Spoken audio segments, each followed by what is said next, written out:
Morning bro, sis, apa kabar? Pagi ini cuaca nggak terlalu cerah, mataharinya redup, mungkin mungkin udah ketutup asap polusi ya. Luar biasa ini, bundaran Pondok Indah padat sekali. Barusan ada mobil bagus, BMW X3 serempet sama motor. Yang punya mobil mewah, kalau mau lewat jalan Pondok Indah, jangan pagi-pagi. Pagi-pagi pasukan motornya luar biasa banyak bro. Mereka nguber-nguber absen. Mendingan kalau pakai mobil mewah lewat jalan raya Pondok Indah ini, di sini tuh di atas jam 9, jam 10, setengah 11. Nah, sudah lengang. Jadi mobil kamu aman. Di sini motornya sadis-sadis. Dari Ciputat sana, Pamulang. Wah, jadi satu di sini. Pagi ini kita mau bahas beberapa isu ya. Yang pertama, kita dapat info dari Ibu Menlu Retno Marsudi, katanya Pak Jokowi mau ke Rusia dan Ukraine ya, ke Moskow dan Kyiv. Kyiv bu, bukan Kiev. Orang Ukraina bilang ibu kotanya itu spellingnya Kyiv, not Kiev. Oke bu.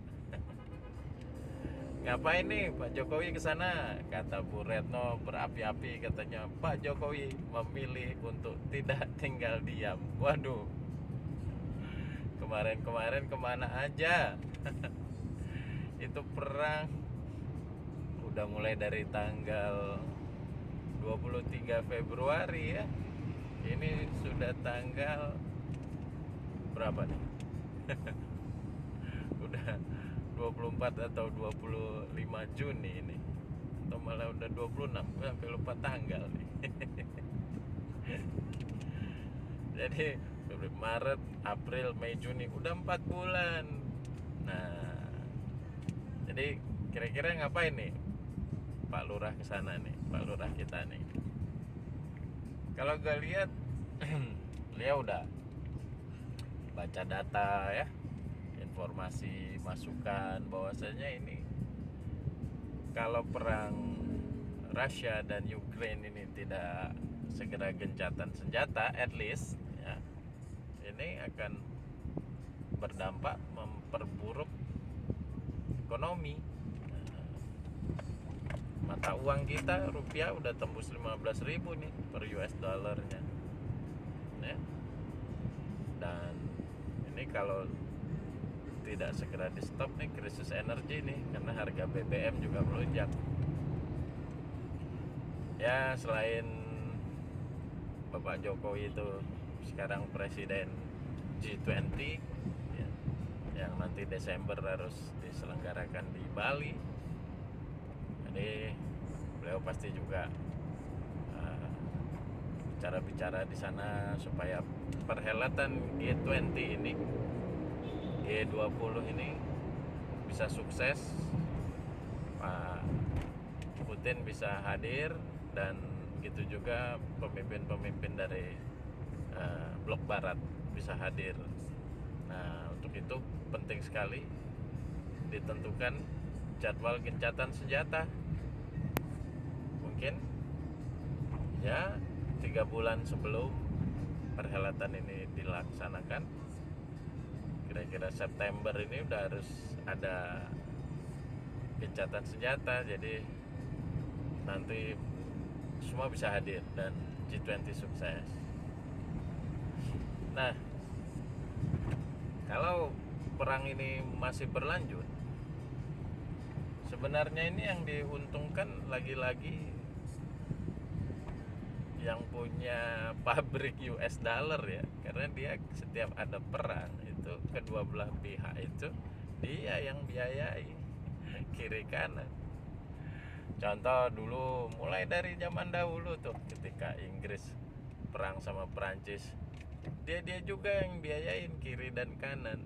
Konflik-konflik di Timur Tengah sama, dia juga yang kasih duitnya kiri dan kanan. Ini juga Rusia dan Ukraine ini, Mother Russia, sama kiri kanan dia yang biayain gitu. Dia pasti untung, duitnya laku, minyaknya laku, senjatanya laku ya. Dia profitnya luar biasa. Bahkan Joe Biden kemarin itu sampai ngomong, perusahaan minyak Amerika nih seperti Exxon, Chevron itunya menghasilkan uang lebih banyak dari Tuhan katanya. Ngeri nggak tuh? Berarti itu sangat besar ya keuntungan dari konflik Rusia ini. Nah, tidak peduli mereka pemimpin negara ini, nggak peduli. Amerika itu banyak pengangguran, banyak homeless tunawisma, tapi dia kirim duit untuk perang Ukraine ini, gila, miliaran dolar ya. Padahal rakyatnya sendiri masih morat marit. Nah, kenapa? Jangan dikira bantuan perang itu nggak harus dibayar. Bayarnya itu bisa nanti pakai macam-macam, biasanya sumber daya alam dan hasil agrobisnis ya, produk pertanian. Bayarnya pakai itu nanti setelah selesai perang, baru dihitung-hitungan. Terus membangun kembali area yang bekas perang, hitung-hitungan lagi. Sudah tambah kismin lah itu negara yang terlibat konflik. Tapi pemimpin-pemimpinnya nggak peduli. Mereka raja tega semuanya, ya kan? Rakyatnya mati berapa, tentaranya mati berapa, nah, pokoknya kejam deh. Seperti itu ya.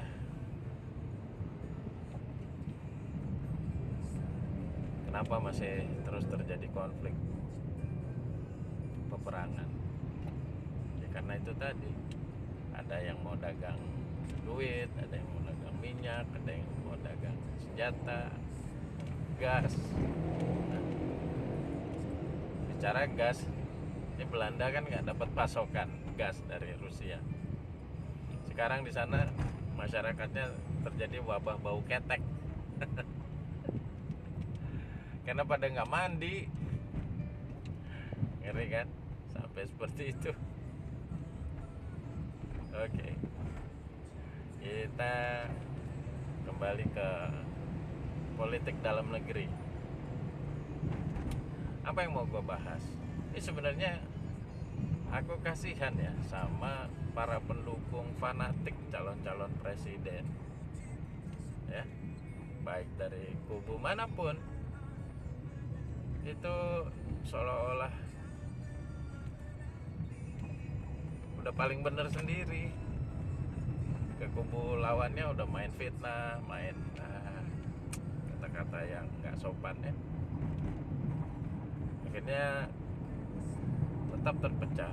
Pada gak sadar bahwa sistem demokrasi yang kita anut di Indonesia ini, pilpres dan pilkada DKI terutama, itu 5 tahun sekali. Tapi baru lagi tahun ketiga, wah udah perang lagi.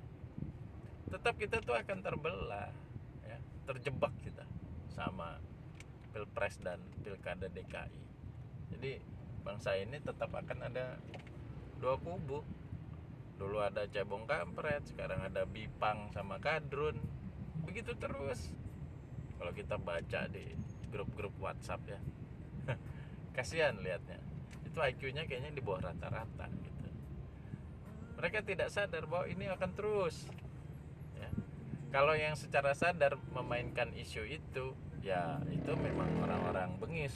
Tapi kasihan kan masyarakat yang termakan nih dengan keterbelahan ini. Dan itu akan terjadi terus dengan sistem pemilihan umum yang kita anut seperti ini. Apalagi calonnya dari kubu yang itu saja terus. Ya sudah, nggak selesai.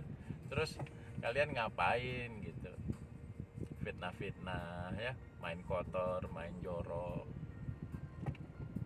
Hilang itu yang namanya kesatuan persatuan bangsa, itu udah nggak ada dengan sistem seperti ini. Terus terbelah.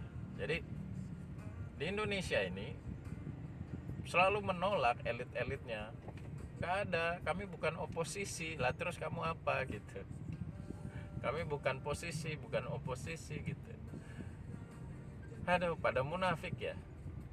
Nah, akhirnya elitnya ini seperti lempar batu gitu, sembunyi tangan. Mereka tidak mau dicap sebagai pemecah belah masyarakat, tapi masyarakatnya dibikin terbelah gitu dengan itu tadi yang saat ini terjadi, fenomena cebong dan kadal gurun ini. Isu-isu yang satu dibilang radikal intoleran, yang satu dibilang masih anak cucunya PKI yang di kelompok itu gitu lah. Mau sampai kapan gitu? Nggak pinter-pinter, atau memang kita dibodohin nih sama elit ya.